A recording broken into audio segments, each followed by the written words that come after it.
Welcome to ATAG. Today we will discuss that how you can change the font of your WhatsApp chat. So first of all, open your WhatsApp. Then on top right corner you can see three dots. Now we will move to settings.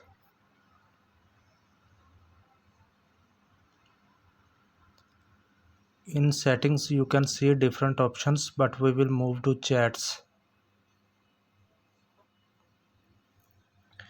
In chats you can see font size. So there are three fonts: small, medium and large. Now I will select medium. Now I will type a message and you can see my fonts are medium.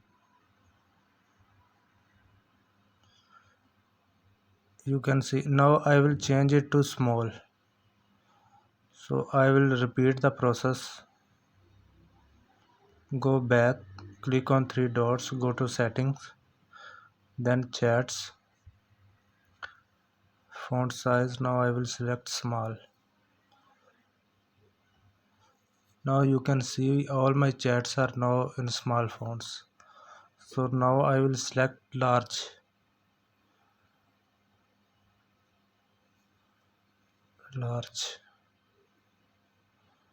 So now you can see all the chats are large font. So in this way you can change your fonts. If you like the video, please share it with your friends and subscribe my channel. Thanks for watching.